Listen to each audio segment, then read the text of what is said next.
Hi, and good afternoon, and welcome to a working lunch with Nordin. We're very excited to have Dr. Kavitha with us today. She's come incredibly well recommended from everyone in the industry who knows about anything to do with cyber and data resilience and digital resilience. And it's something that we're really going to start to look at in terms of addressing some of the issues, especially faced by journalists around cybersecurity and their own digital resilience. So, Dr. Kavita, I'm going to uh, hand it over to you. It's hard to introduce someone with such an amazing resume, but I'm going to hand over the floor to you and let you give us a bit of a background on yourself and also what you are thinking in terms of how we need to move forward around this issue. Hello, Nordin. Thank you very much for having me here in this show, and I'm very delighted to be as part of your program as well. I used to be a follower, and I really like all the programs that you have covered. And today's topic that we're going to talk about what kind of cyber threats that the journalist should be worried about.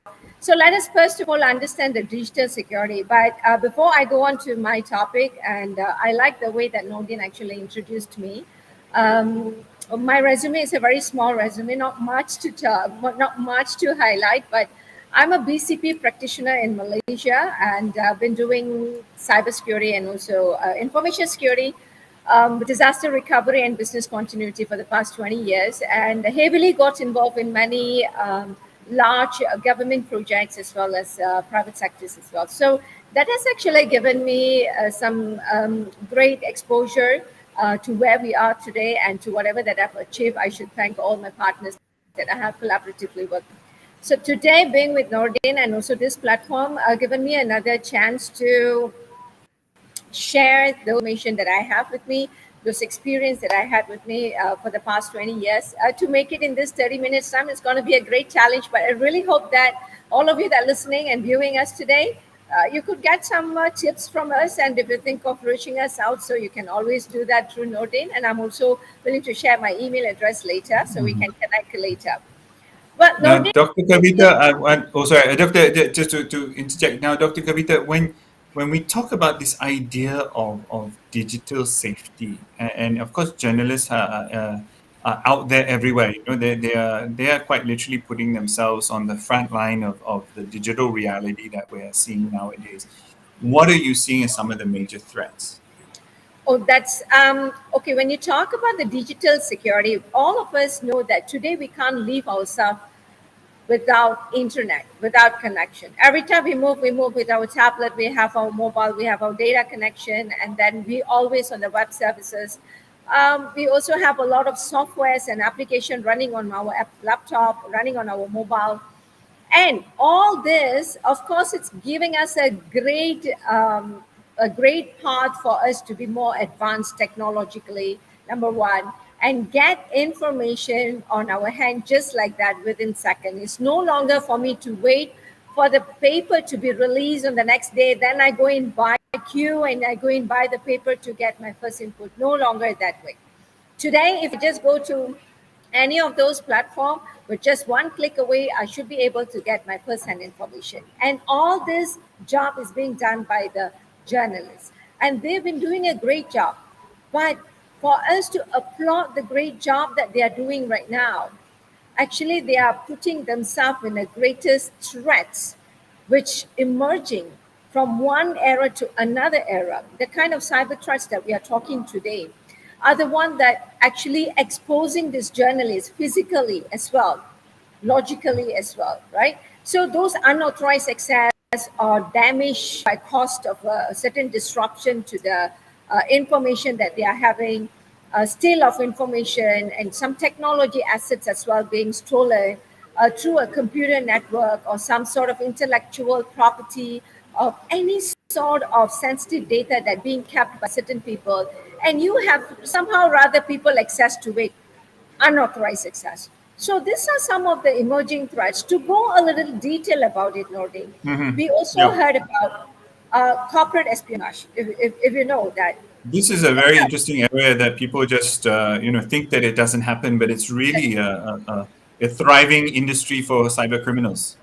Exactly. And this is actually a great pose of a risk for industries, that the espionage actually to steal the trade secrets of a company, right? So before that company could close the deal, whatever information that they've been keeping as a secret in the company is already being taken and used by the competitor, and we don't know how does that Mm. happen, right? It is actually impacting the reputation, their sales, and their people.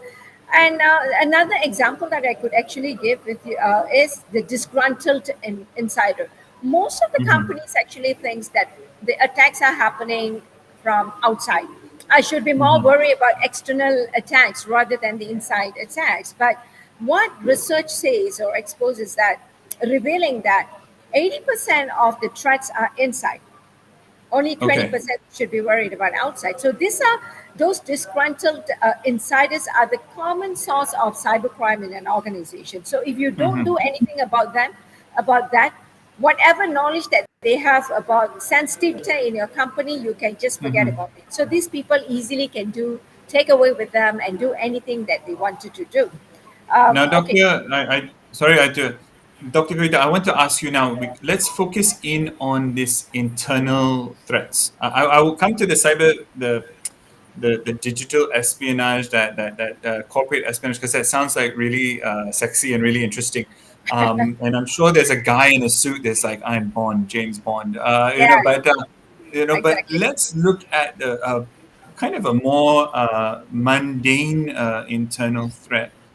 Now, for me, I always look at around companies who are preparing large tenders and large bid documents. Yes. And there's a massive team of people around that, and then there's a massive opportunity for digital leakage. Now, tell me, I'm thinking, the finance teams, the sales teams, the bid purchasing teams, all that data, but where do we need to start solving the problem? Where in the organization needs to be like, hey, this is our problem that we need to solve? I really like this question, Nordin, because everybody think, hey, let's focus at IT. They are Mm-hmm. entirely responsible to protect our data, our informations. But when you talk about the department that getting involved as a whole in running the organization, it is not the IT alone that we should be looking at. Yes, an IT team or IT head or IT manager, the CTO, they are responsible in providing the infrastructure, the secure application, the secure network, and all that. Now, but who are the user? The large scale of the users are the people like HR, finance, procurement, project management, and all these people who also get involved in bidding for a large scale of tender and all kind of information related to the company, to financial information, the trade secrets, the and everything related to the project, the solution papers actually, yeah, these are highly valuable and highly sensitive. So where do they store? Storing is one thing. IT can tell, I give you a secure storing. This is how you store. This is how you access. This is how you protect. They have given you all that. But the mistake happen or the error starts from the users themselves. Accidentally, some sort of actions that they have committed themselves could actually lead to a big loss of data, leakage of information in the organization. I'll give you another example. When you're bidding for Mm-hmm. tender, you always work with third party, right? And where do we impose the security policy for the third party? When the third party have an excess of the tender information where they need to share information, and when you don't impose, you don't enforce the security policy in the organization, and you don't communicate to your third party like your partners, your vendors, there Mm-hmm. is also a big loop where all information get leaked. This Mm-hmm. has happened, Nordic, in my real Now, yeah, experience. exactly. Yeah, Now, when we start to think about, those third-party vendors, what I mean, when you start to think about, no, now we're talking about supply chain. Now we're talking about value chain. exactly. Now we're talking That's right. about external parties. Do companies even realize that they need to develop policies around this digital security, or are Very good they question. just like, oops, let's not do that again, and the $100 million contract goes out the window. Mm. How how prevalent is this type of competitive behavior? You know, in my mind, everyone is so nicely well behaved. Everyone loves each other. It's just fair competition out there. But what happens if there's a foreign company or a foreign entity says, "Oh, let's go and break into a market." Whether it's breaking into the Malaysian market, is it that, or is it even internally Malaysia has internal threats? What's your analysis of the situation? My analysis on this, we don't have to wait. What is the those international hacktivists is thinking about reaching into your system and collecting your data, stealing it. But the threat is actually internally in Malaysia, in the company itself. Hmm. You did mention about the policy to be imposed. Yes, they have information security policy, but many people do not give care on it, right? Even for a project, this is very important. Even when you're running a project, the project must have project information security policy, and it need to be implemented and enforced. But very likely you see the PMO practice, they only look at issue and risk management. But my suggestion to PMO, you must look into issue risk and cyber security management. So that is Okay. lacking there. So I'm Hmm. coming back to the internal Yeah, practices, exactly. all right? So Exactly. And it's an internal practice. So with all this kind of threats that we are facing, the same threats is also imposed to journalists as well. From the industry exactly. perspective, Good. Come back to that. Yeah. yeah, from the industry perspective, or company perspective, I mean, we did derived into the project perspective, how a project need to ensure that their communication is secure. Like you say, Hmm. some of the documents are freely being shared over email and it is not encrypted, and they are Hmm. shared on cloud. And how do you ensure that there's a the access control is there? So these are the Hmm. things that I would again come back to the information security policy implementation. And you need to ensure that even if it is your vendor, your partner, third party, or whoever that actually get involved in this project, they need to also get the practices up in their hand. And Hmm. again, goes back one before we touch about the journalist exposure. Let's talk about the human resource, the HR department, Hmm. their roles and responsibilities in actually making sure that the process of hiring, process of I mean, like communication, and all this also come into their responsibilities. So here we have the vendor, the procurement department. Here we have human resource department, finance department. All these people are equally responsible in ensuring the data in the company is protected and the security practices are implemented as well, Hmm. Hmm. right? So I've So, got an interesting topic, Nordin. mhm. Maybe we should talk Yeah. about this in No, a no, we get distracted all the time.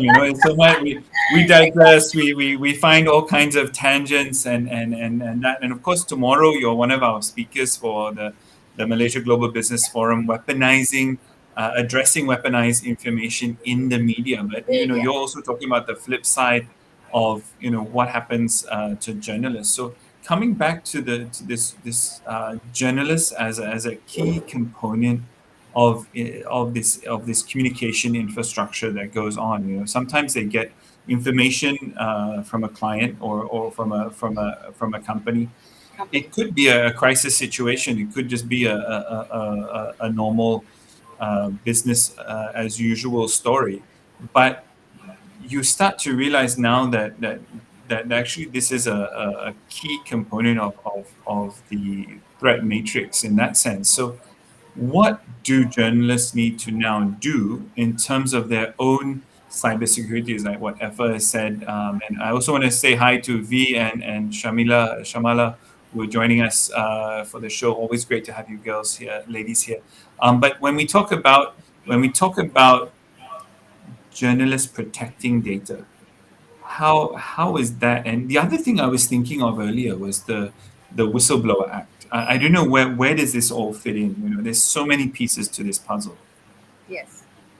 Right. Okay. So we talk about the journalists, what they need to be aware of when it comes to risk and vulnerabilities that comes with any application that they download, any program that they are into, and any devices that they use, and they need to take a step ahead to mitigate the risk of breaches that could happen to them.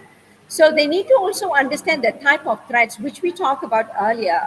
There are also threats such as phishing, malware, ransomware. These are the threats they need to first understand. Once they understand that kind of threats and what these threats could actually bring to them. See, now we're Mhm. talking about the technological advancement, which actually opens new avenues of threats. And the journalists have to keep themselves abreast with all this Mhm. technology advancement because um, what happens, some of the journalists have media partners, friends, and all that. They also frequently disregard their sense of insecurity, even when they feel unsafe in public or even in cyberspace. I'll give you one good example. Mhm. One of the anchor of a program in Malaysia, I just received a call early morning where he was one of the victim of a He or scam. she? He or He, she? it's a Okay. victim of a scam, right? Right. Almost lose his information to a scammer. So that is very Mhm. scary, right? And so this actually gives some sort of psychological effect to that anchor. So it's very Yeah, sure. sad. If you really look at this kind of a things, when they don't know that kind of threats, they don't know how safe are there in the cyberspace, and they go on their living as normal, sharing of Mhm. information, browsing, downloading, saving their informations and data and the sources, right? See, Mhm. sources are very, very key for the journalists, and they need to really know how do they protect the sources and protect themselves when they are online. Exactly. Exactly.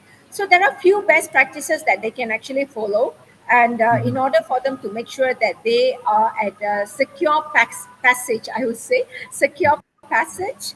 They are doing their due diligence, collecting data, collecting informations, and start making use of it for their portals, for their media usage, and all that. Now, people say about password, right? Mhm. When first thing come to in my mind, oh, it's just a password. I have a mixture of my date of birth and maybe my car plate number or my favorite pad. But very often they forget how to securely use this password.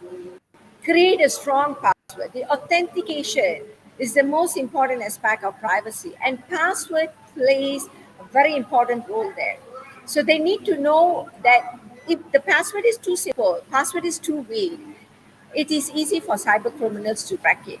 So it is best practice to make sure that the journalist, first of all, learn some way to create a unique password and to make sure it's temporary and you know where you're storing it. That's Mhm. number one.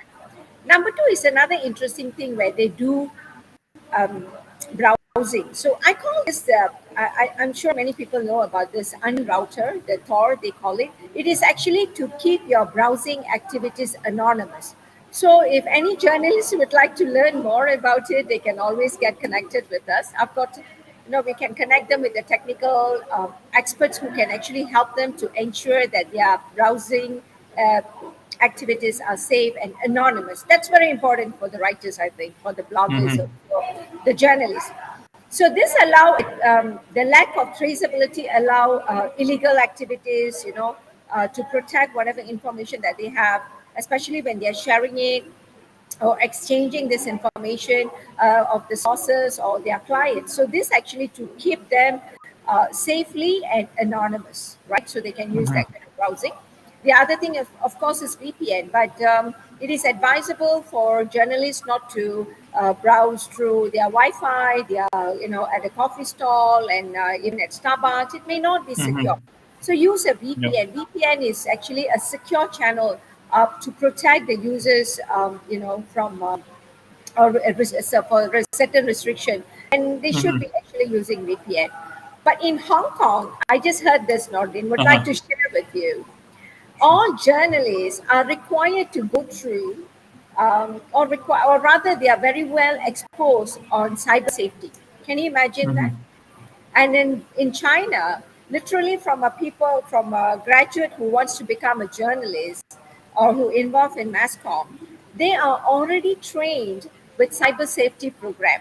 So they know how to communicate securely, how to Mhm. protect their mobile, how to protect their devices, how to have a simple virus installation, antivirus installation in their devices to protect their email communication and all this stuff. So it's already in their fingertips. So when they become a journalist, first thing that come to their mindset, I need to save myself digitally, Mhm. save my sources digitally, and ensure that all my digital passage is secure. Mhm. That the first thing that come into their mind, because the information, the data they are gathering is very sensitive, that they are sharing is extremely sensitive, right? So this Exactly. could actually lead themselves into a life threatening situation. It had happened. Mhm. Many journalists has lost their life because of the kind of writings that they are taking a challenge to expose to the public. So Mm. these are some of the tips how a journalist can actually protect themselves online, right?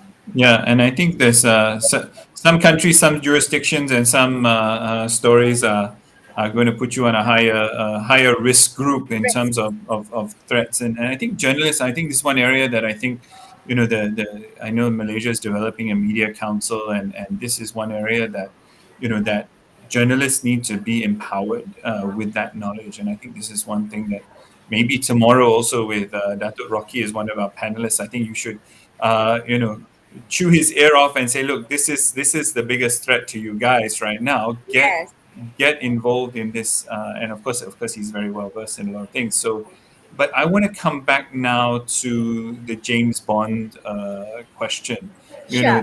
The corporate espionage now. Espionage. Espionage. Now, when we talk about this, what do CEOs need to know? What do board members need to know? Are they even, is this even on their radar at the moment? I mean, for me, we do a lot of crisis management, so we often see the post-crisis effects of when corporate espionage takes place. But what can a CEO do to prepare himself and his team to deal with aggressive corporate espionage? And when do you know it's happening? How do you even know, or I've got like 28 different questions here, Dr. Kavita. I apologize, but it's such an amazing topic.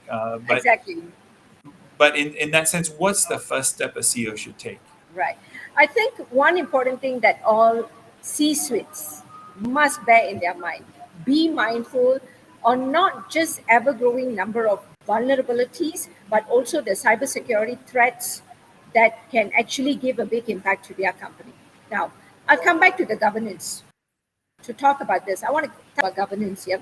So they do have risk management department in their organization.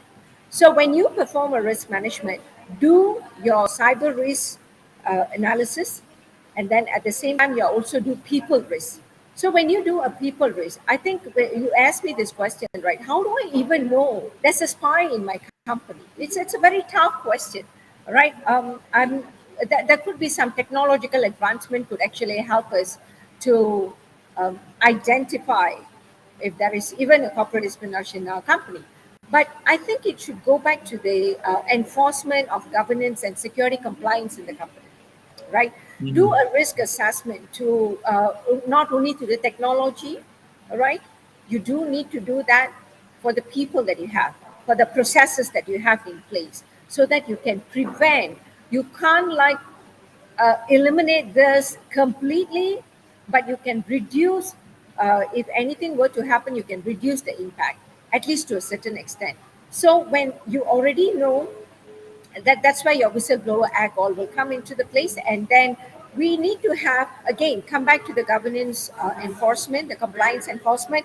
You must have your HR, you must have your legal department, you must have together with the CEO to sit in together and to come up with the compliance and enforce it to the employee. Corporate espionage is very difficult to identify, to even you have suspicious faces moving around in the company.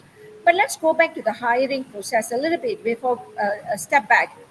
When you are being hired for a very high level or high position, uh, normally high position we know, okay, this person is having a professional track record and very good and this and that.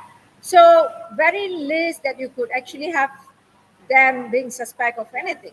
But if you look at certain position, like even a van driver, right, a dispatch, we don't know what these people are up to. And normally the vetting does not happen for this kind of position. Usually what the HR impose, oh, I do vetting only for high level position, or rather high scale of salary and all that. But we must also do to, even if you think that person, even a driver, office boy, these are the people also have access to certain information of our company. So why don't you do the vetting for these people as well? And those people who involve in projects, they are also need to be vetted, because the kind of information that you are sharing, we don't know, they are being sent by a competitor, right?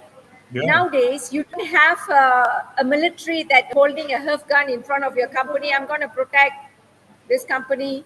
I'm having a gun. I'm not going to allow any unauthorized access. It's not like that. So we don't know. Even the spy could be a digital spy, not Mhm. physically having appearing in the company, right? Another interesting thing, Nordin, we also have to think about these dumpster divers. Some people Mm. who actually pretend themselves to be a cleaner. All right, today Yeah. you have this cleaner A. After 1 week, she didn't come to work. And then she's Mm. being replaced with cleaner B. And we thought, oh, okay, it's a genuine cleaner. She's wearing the uniform and she's okay. She's doing her work. Who Yeah. knows that she's actually collecting all those rubbish that has been disposed in Yeah. the bin, and those information that was not, that was not Sanitize properly. Yeah. sanitized properly and being disposed in the bin. She collects everything. Even after you shred it, there is a technology for you to actually gather Yeah. back This. those pieces and read the informations, right? Yeah. So Exactly. nobody cares about those cleaner services. They are third Yeah. party, all right?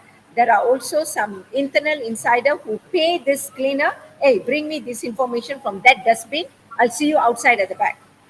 Oh, lovely. Right? So let's look at many angle of how a CEO need to see this as a biggest risk in this organization. First, I would say do a risk analysis and Mm-hmm. assessment, not only from technology perspective, because every time when they do a cyber risk assessment, they everything they got to point back to the CTO or the CIO. No, Yeah. you got to take a little step back and look at the people perspective, right? I I think also this have holistic. yeah. Yeah. This Sorry, go ahead. holistic approach is got to start to come into play because in a sense the cyber criminals are very advanced. They've taken advantage of COVID-19 to sharpen their skills, and there's Yes, plenty of new loopholes. They're good at what they do. exactly. They're professional criminals. They're not part-timers. So there's a very interesting question here from Farid. Farid Abdul Ghani has said there's an unverified report, which we can take at face value, that 50% of companies have already been compromised. And by the smile on your face, you probably know the report. But what do you think in terms of should we be worried about that broad number, or as a CEO should just like look fix this problem? What do you think? Okay, so first of all, talking about this, 50% of companies in Malaysia is already compromised. Uh, it's okay. The numbers can be more, and and depend the kind of compromisation that they have faced, the kind of attack, right? There are different type of attacks, and it's happening every day. Though the people are actually coming in with a solution today, and tomorrow there's a new attack. When I patch that attack, when I fix that problem, there's always a new problem. But now, how is this being communicated to the CEO? Is our what about those people who is handling this? The involvement of a CEO must happen from the beginning itself. The CEO need to also know, hey, what is it in my information security policy? Can you educate me? I mean, Nordin, I'm giving you back this question. In Hmm. crisis management, can we do crisis management without the involvement of the C-suites? Impossible. Never. It's impossible. Yeah. So why not the CEO get himself involved from the beginning itself? the CEO himself need to be aware of the cyber threats and need to be Mhm. digitally safe. Yes. Let's begin from there first, yeah, and then the CEO need to pay attention for all the incident that has been happening. When you do a damage assessment, if it is a cyber incident, go and report to your CEO and tell him that these are the weaknesses. This one way actually to gain their trust, to get their approval for us to enhance and put in more better multiple level of security in our infra, in our Mhm. application and whatnot. At the same time, please train your people to become more cyber safe. Mhm. One of the things I was, of course, I just noticed Muru is joining. Great to have Muru here as well. And now, one of the things that I often get, that I see we deal with a lot of different things, is the head of IT or the CISOs trying to protect their position in a sense that, oh, well, we did this, but then there was that. For me, I think there's a safe place that they need to be with the CEO.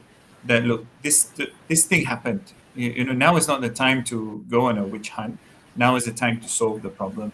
I think I think this is one area that I'm interested to kind of like educate CEOs on, and board members. It's like, okay, you should either be fired or resign. That kind of approach, not midst of a crisis. But um, the other thing that we've noticed is and this is why we're talking about it tomorrow in the forum, is a lot of these incidents find their way into the media. A cyber incident will occur, or a crisis will occur. Sometimes a crisis occurs, you don't realize it was is precipitated by a cyber incident, or made worse by this flow of unauthorized information, let's call it. And then people don't people don't get to the point that they realize that, hey, this is going to impact your reputation, this is going to impact your share price if you're a public listed company. What is your experience with that, and going to your business continuity experience? What are you seeing there in the Malaysian context? From Malaysia context, I mean, the involvement of the CEO in managing the cyber incident. Is that what you're saying, Nordin? If I get you Yeah, right? exactly. And also when it has a direct impact on a share price, for example. Do CEOs, are they tracking cyber incident, media incident, share price, and putting it all in on one dashboard and say, oh, look, that's your real picture. Exactly. Nordin, I just love you so much for this. Thank you. Thank you. It's when all I about do teamwork.